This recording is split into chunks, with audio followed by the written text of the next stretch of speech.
In the Red Sea, attacks continue. The Houthis have struck a US-owned vessel. It's called Gibraltar Eagle.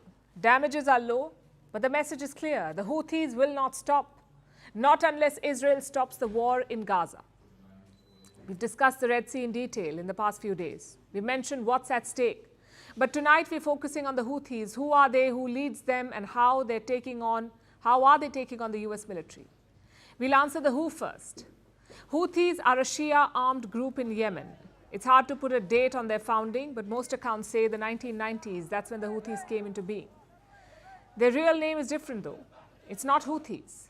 It's Ansar Allah, meaning partisans or supporters of God. Their identity is crucial to their story. We know Shias are a minority in the Muslim world, but within Shias, there is another minority, the Zaydis. And the Houthis belong to that sect. They fight for and represent the Zaydis. But why fight at all? Let's take you back to Yemen, the Yemen of the 1990s. It was ruled by this man, Ali Abdullah Saleh. He was a soldier turned strongman. And his special skill? Corruption. Saleh ruled Yemen for more than 3 decades, and in this time he made more than $30 billion. It tells you how corrupt he was. So Zaydis revolted against him. They accused Saleh of stealing from poor Arabs. That's one reason why they're fighting. Another reason is religion. Through the 1980s and 90s, Wahhabism spread through Yemen. Now, Wahhabism is an Islamic school of thought. It's part of Sunni Islam. And this spooked the Shia Zaydis. They thought the Wahhabis would wipe them out, that their sect would soon disappear. So what did they do? First, they formed a political party, the Al-Haq Party.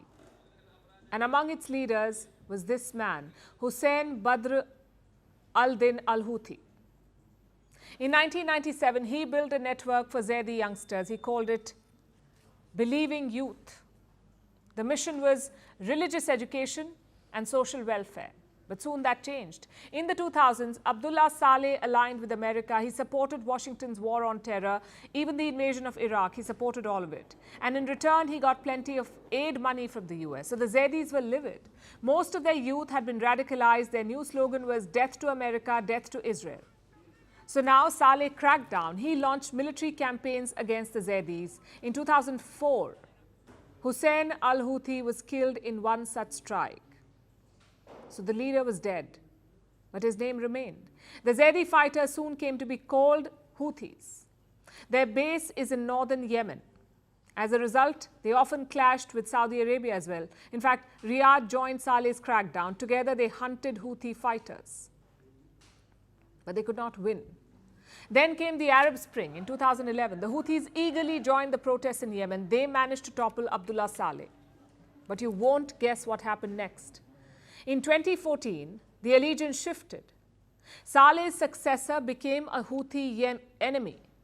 So Saleh and Houthis joined hands, and together they waged a civil war. In 2015, Yemen's capital Sana'a fell to the Houthis. They soon declared allegiance to Iran. Tehran gives them cheap oil, funds and weapons. In return, the Houthis irritate Saudi Arabia. That's the strategic equation at play. Of course, there is a Shia connection as well. Iran is the biggest Shia power in the world. The Houthis are a Shia armed group. It's a match made in heaven. Today, the Houthis control most of Yemen. They're led by this man, Abdul Malik al-Houthi. Now, very little is known about him. He's around 40 years old. Never stays in one place, never faces the media, and rarely meets foreign officials. Abdul al-Houthi is the brother of Hussein al-Houthi. At first, he was a battlefield commander, but after his brother's death, he took charge. And under him, the Houthis are more daring. They were tagged sites in Saudi Arabia and the UAE, and now they're taking on the US. But here's the million-dollar question. What do they want? Right now, they want Israel to stop the war. But the bigger goal is this, to protect Zaydi interests in Yemen, to rule the entire country, and to take on Saudi Arabia and the UAE. Can anyone stop them? Well, your best bet is Iran. The Houthis have declared common cause with Tehran. They also get weapons and oil from Iran. But how much leverage does Iran have? It's a complicated question. Iran says their support is only political, that the Houthis do not have Iranian weapons. But let's face it, that's highly unlikely. Houthi attacks require a level of intelligence and sophistication, the kind that Iran can give. At the same time, it's not a remote control relationship, meaning Iran may not command the Houthis. The leadership is different, the goals are different, and the area of operation is also different. It's not like Iran says stop and the Houthis will stop. It's a bit like the Taliban in Afghanistan. Many experts thought that Pakistan completely controlled the Taliban. But once they came to power, the equation changed.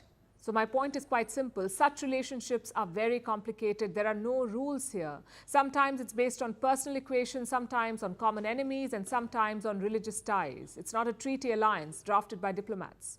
Having said that, it may be the only option right now. Iran may not be able to control the Houthis, but at least they can talk to them.